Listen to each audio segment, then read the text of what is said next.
Hello. This is LAYA, and you know I got soul. I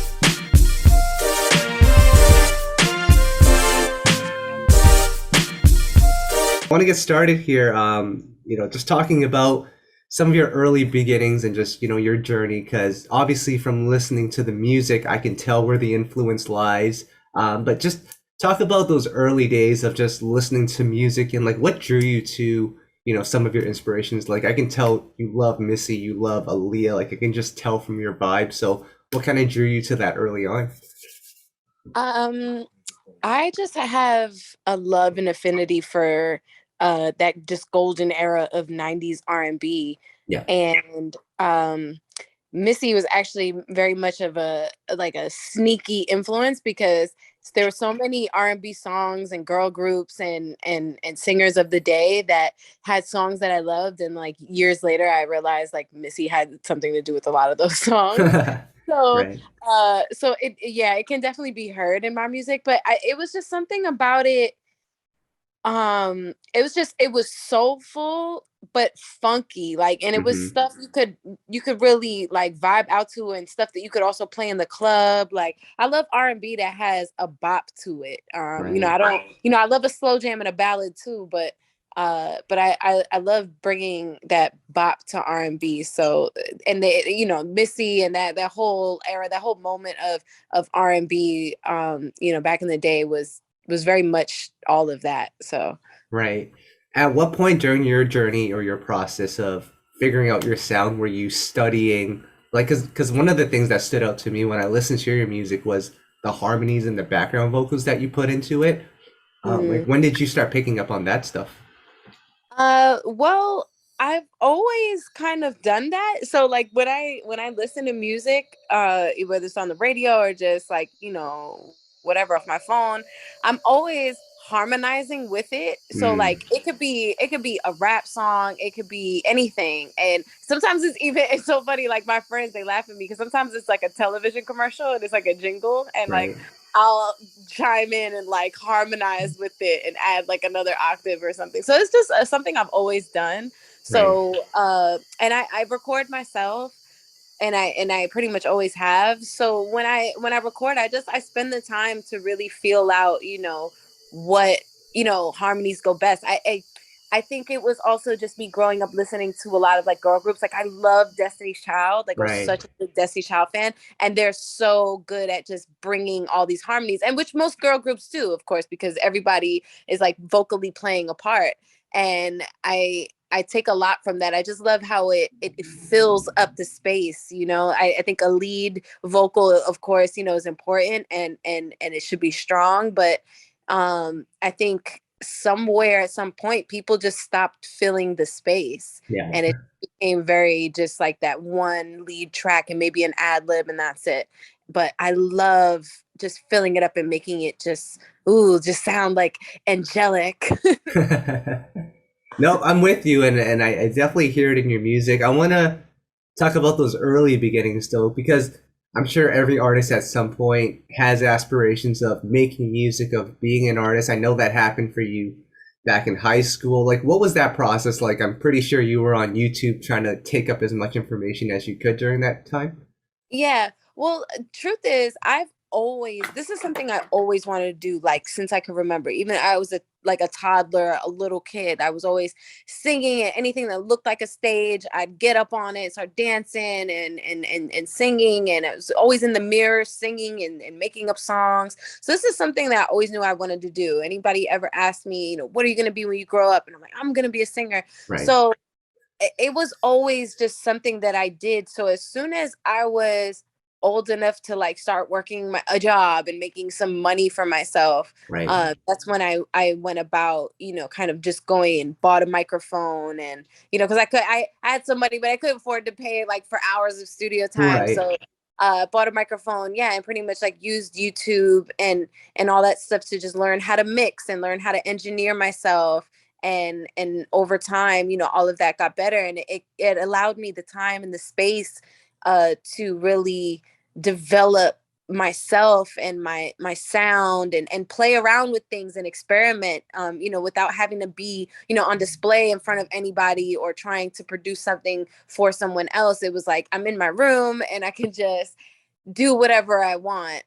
But yeah, it's always something that I wanted to do. I don't think there was ever like a moment that I was like, oh, you know what, this would be cool if I could make music. But no, it was always like the plan. Right.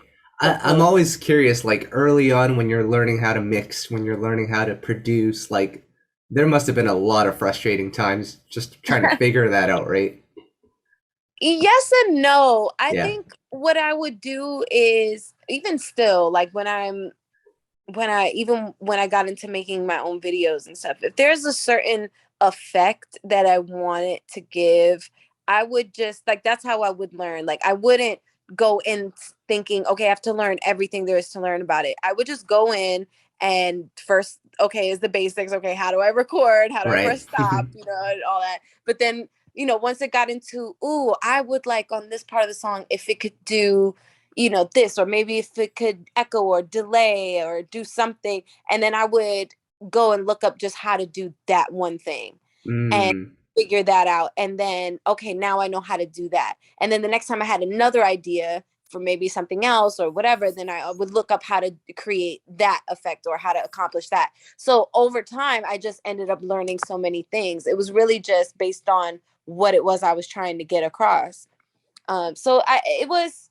It wasn't really frustrating. I think it's interesting now because when I listen back to the earlier stuff that I was recording, it sounds like shit. but but Right. and like technically, you know what I mean? Like it was just like I was still learning. But at the time though, I was having a blast like doing it, and that was, it's always been fun for me. I enjoy creating this stuff from the ground up. So I'm always curious, like, as you're trying to figure out your sound, and I'm pretty sure what you're hearing in your head sounds a lot different than what you're actually hearing when you're hitting play, especially early on when you haven't developed all your skills yet. You're still a little rough when it comes to figuring it all out. Like, what do you remember that moment when you figured it out and you're like, yeah, this is what I want to make, this is what I want to hear? Like, do you remember that aha moment? um yeah, I would say when I found my producer team, I think between the sound and the chemistry that I had just with their production and the way I started approaching their their beats, because I liked them so much. I wanted to do very like so good on them. Like I wanted to make sure everything sounded like really, really well. And at that time I had already been doing, all this like recording and mixing myself for like some years. So Yeah. at this point I feel like I kind of had a pretty good handle on it. And now I think it was like it was really just a sense of taking it even that much more serious, Right. and then being like, you know what, I really want this to sound my best and I really want this to be really good. And just like taking my time. There's also a difference between like singing out when you're singing live in a performance and when you're singing in a studio or Yeah. to a microphone. So that was another like learning curve for me over time. But by the time been introduced to my producers, Aura, it was at that point I had kind of honed that. I kind of understood the, okay, if I want to sound like this on record, okay, this is how I have to like physically or vocally perform, or this is how I go about it, achieving this sound or this feeling or this effect. Um, but yeah, I think once I connected with them, it was kind of like a click of, okay, yeah, I'm gonna make this polished like as fuck. Like, yeah. And as producers and artists, obviously you have your influences and then there's what's out right now, what's popular. Like, was that a challenge for you to figure out, okay, is what I'm going to be doing going to connect with the people? Should I stick to what everyone else is doing? Like, what was that balance like for you? Because, as an artist, I'm sure you want to make what you want to make, but also you want to be, on the radio, that's what you dreamed of growing up. Like, you want to be a star. And like, what was that balance like for you? to be honest, like I never gave a shit about that. Like Mm, I genuinely just make the music that I want to make. I don't right, listen to a lot of current music on purpose, and I don't really stay super tapped into what's going on currently, because I don't really want to pick up what anyone else is doing, because I want to be different. I want to right, stand out, and I want it to also be true to me. Like I want it to be stuff that I genuinely like and that I like doing. So and not saying that I don't listen to music at all, but I go back, like I listen to older stuff, or different genres of things, because I want to be inspired by different things. But I never worried about how it was going to be received, right, because I felt like if it's good, like they'll fuck with it. And if it, or the ones who get it, or the ones who really resonate with it, those will be the fans. And it just kind of, of course, yeah, we all want to, well, not even we all, but like, yes, I wanted to be, the superstar. Of course, I want my stuff played on the radio and all that, but I want people to genuinely like it too. Like, yeah, I want to, I want to make something that's real to me, and know that it's real to the people that are hearing it, and they genuinely fuck with it. And I right. think that I think that's just what's happening. It's just an organic thing, and I just don't worry about that kind of stuff. My job is to be the artist, like to make the art. So I don't try to worry about necessarily like what's going to happen after it's created. It's like I'm going to create it, and we'll see what happens. Nope, fair enough. Um, as you're putting the EP together, hello, and I'm sure as an artist, especially early on, you're putting this music out and you want people to react to it. You don't know how they're gonna react to it. Like, was that a challenge for you early on? No, I think it was just we just made what felt right, Right, and we just went with the records, because I created more than just the tracks that made it on there. So we right, just picked the ones that really felt good. To me, music is all feeling. It's all feeling. So if it doesn't feel right, or it doesn't make you feel anything, or whatever, then it's forgettable, and nobody wants nobody wants that. right. I don't want to make anything forgettable. So I think we just went with what worked, and we trusted, more so we trusted that um that we had good taste. So Right, we were like, all right, well, we like it, we think this is fire. So look, if no one thinks it's fire, then maybe we're nuts. But right. we trusted that we trusted in ourselves and in what we had created, and that it would do well, and it has. So Yeah, and that I think that's kind of the key to success, like for other artists that have, reached some sort of success. The first person that matters is yourself. And if you think it's dope, then there must be another person out there that does. And like when I listened to the EP, the first thing I really thought, like obviously there's that nostalgic feel to it, and that's intentional, I think, on your part, but just that bounce, like you mentioned earlier, like that bounce, it makes it feel fresh, and it makes me remember the good old days at the same time. But like, yeah. just take me through your approach with putting that whole thing together. Well, it was actually put together upon meeting my producers, Aura, and we there was a mutual friend that had sent me some beats of theirs, and I recorded something. Actually, what I recorded was Undress, which is on, Mm. and that was the first song that I did on one of their beats, and they just loved it so much. They were like, yo, we have to do a whole entire EP. Like, let's just do a whole EP. We'll produce everything, and you just do whatever you want to do with them, and we'll just put it out. And at the time, we all just really felt like we were like the underdogs. Like, no Yeah. one knew about us. We didn't really have any traction or anything like that. But we felt like, well, this shit is fire. Like, so we've got to get it out there. And that's just what we did. I called it Hello, because I wanted to kind of like get the world's attention. So it's like, hello, like look over here. And we did all of that. We just trusted in the work that we put in. We felt like, yo, this is a really good project. We put together a great like playlist of songs. Let's just put it out. And we put it out independently originally, just like anyone else can upload music onto the DSPs. And we just kind of crossed our fingers and was like, we hope this does something.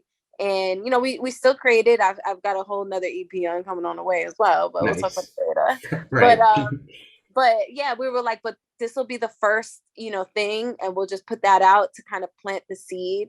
And yeah, and here we are. So it's kind of surreal because I put it out as like this, just trying to get the world's attention, and then like now I got the world's attention. Right. And now it's been like relaunched with the label. Now I'm signed with a major, so it's like everything is just really come into fruition. And I think if anything, it's really, my story is kind of like a testament to just really trusting yourself and believing in yourself, because the whole time, even from when you asked me, just like from the creation of the music and all these things, and worrying about what people are going to think, we never worried about any of that. We were Right. just like going to make what we like to make and what we would want to hear in the world, what we feel like doesn't exist right now, and let's just make it, and it feels good, and let's just put it out, and just do it. And people really resonate with that, and I think there's like a magic to that.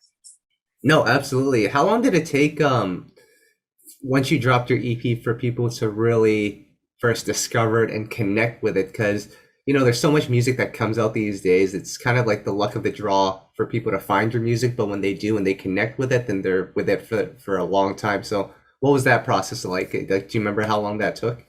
It took about a year Yeah. or two, because it was like a slow kind of like snowball, because we put it out, and no one knew who we were, so it was like only friends and friends of friends and kind of thing. And then it just like from one person to another, it just slowly started to spread. And then before you know it, like within a few months, then I was put on a selection. Yeah. They had picked up a couple of the songs and put them on selection. So it was like what little thing after little thing, but it just kind of started this trickling effect of it. It just slowly started pulling in fans, and I started gaining more listeners and and people watching. So I would say originally the EP was released at the end of 2019. Right. So, and then by 2021, because I mean there was the pandemic, but then I also, that was the thing. Okay, so I released the EP originally in 2019, but then in 2020, in the middle of the pandemic, I released Sailor Moon, and Right. then also released Crazy Down, and then I also released Bitter in 2021. So right after, well, yeah, maybe a few months after Bitter came out is when I got signed. So it's like from 2019 to me originally, from when I originally released the EP independently, until now, it was kind of like a slow burn, but it was organic. It Yeah. was like I didn't have any money. I didn't have any money to like, pay for placements or to do anything like that. It was really just all like grassroots, just getting it out there and just pushing it. And now here we are. And then I get signed, and they're like, yeah, no, this project is like way too good. We have to put it out again. Right. And I'm like, how can I be mad, right? And like, but I have more music. But yeah. Yeah. Yeah, I'm wondering as a creative, because I mean, I can just tell from the way that you talk about your music and even just looking at your visuals, you're very like forward thinking. You're always thinking about how can I capture the people's attention, what's next. So when your label tells you we want to put out something that came out already, like as a creative, like that must drive you insane to a degree because you're always thinking of what's next, right? Yeah, it was bittersweet though, because Yeah,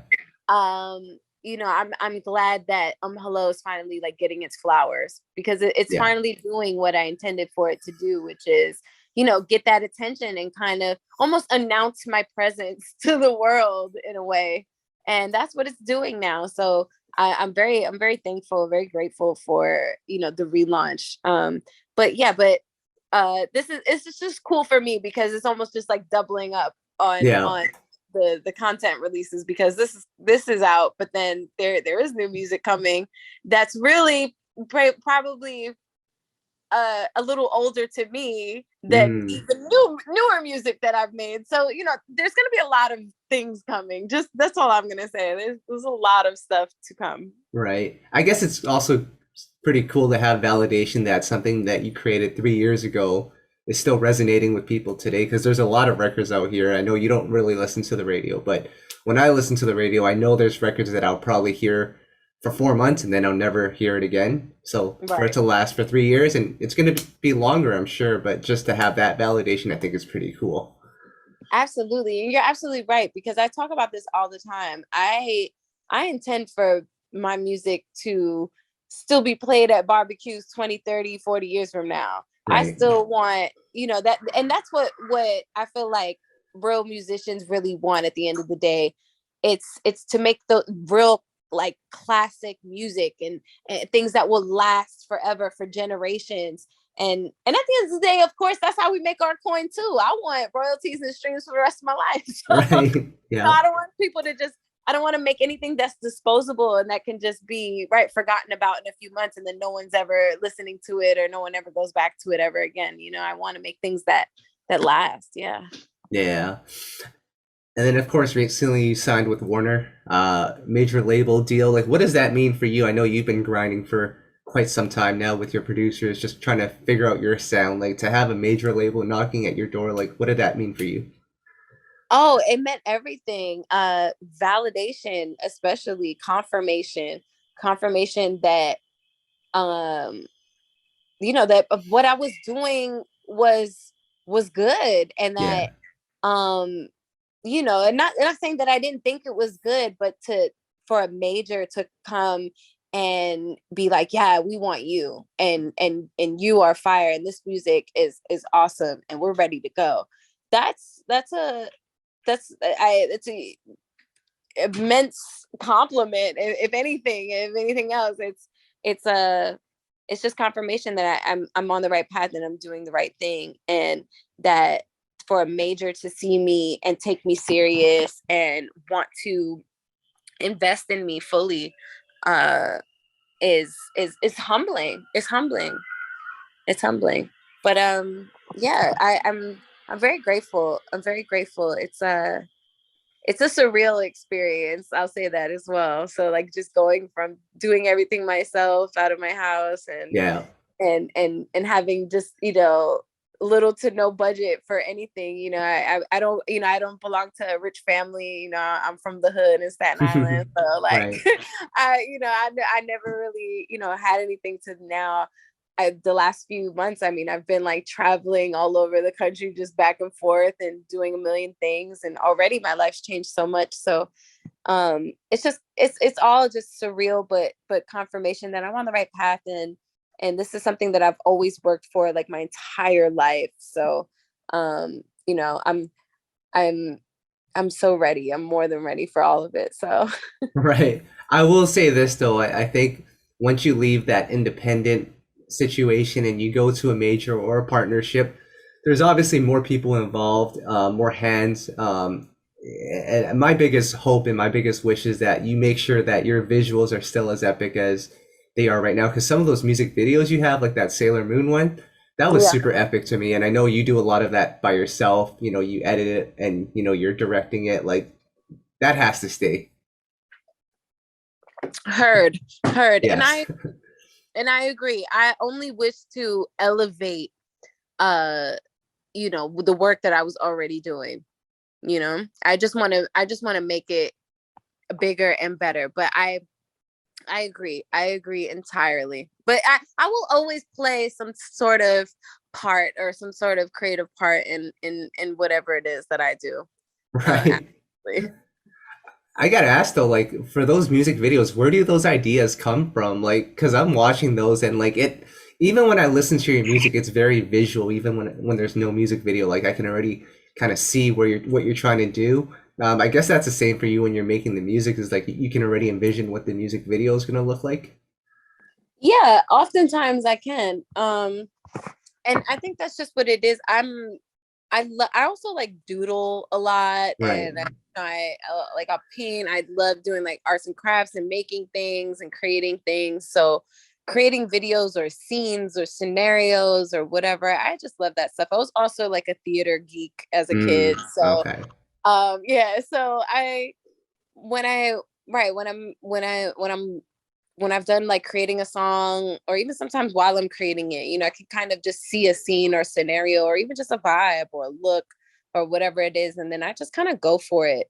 The last few videos that I made myself, really, I was just using what I had. I shot them on my iPhone, and I just Mm. had small space in my apartment, that was really only about like arms width wide. I couldn't really move around very much. So if you notice in a lot of my videos, I'm not actually moving very much. I'm kind of Right. very still, because I otherwise I would have like went out of frame. So it's like I try to still give as much as I possibly could in the scene, or even in the in performing in my face or whatever it was, to still give as much as I could, knowing that I couldn't really move very much. And my thing is just, I I don't know where the ideas come from, but I Right. just make it work. Like I have an understanding of what I know I can realistically accomplish, and I will work a lot of my ideas around that. I also love I love this kind of just almost storybook Right. campiness, just aesthetic, and it's so much fun for me to just put that together. And I don't know, I just have a blast with it. But I don't Right. know where the ideas come from, honestly. I said all that to answer your question, but like I don't really know where the ideas come from. They just fall in my head. But Right. Well, I I just work think with what I have. no, and I think that's super dope is that you're self-sufficient. You already know how to do it by yourself. So to partner up with a major, I think is going to do great things for you. And musically, like you were talking earlier about new music, like what are we expecting here? I know we just dropped the re-release of Hello, but I'm looking forward to what's next. So what can you tell us? Well, it will definitely be another EP, and this one is gonna be a little more spicy. That's what I can say. It's still gonna be a lot of soul in there and plenty more bops, because I love doing a good bop. Yeah. So we're definitely gonna have some bops in there, and but it's gonna be a little more spicy, a little more edgy. Um, and yeah, I don't want to give too much away, but if you like Hello, you will thoroughly enjoy the second EP. That's what I can say. I can guarantee you that. Nice. And lastly, Leia, just to wrap things up here, I like to ask this to a lot of new artists or artists that we've interviewed for the first time, just so we can get a feel for, what they have going for them in the future. So, what's the end goal for you? You've had promising beginning, but what's the end goal for you? What do you hope to accomplish? Everything, everything that there is to accomplish. I want all of the awards. I want to perform at all the shows. I want to do all the festivals. I want I want cameos in all the TV shows. I want to be in movies. I want to do as many things as I possibly can in this life that I have. And in this entertainment industry, I'm an entertainer in every sense of the word at the end of the day. So just as much as I can possibly do to contribute to, culture and pop culture, is what I'm here to do. So that's my end goal is to be iconic and create some of the most amazing moments. As many amazing moments as possible.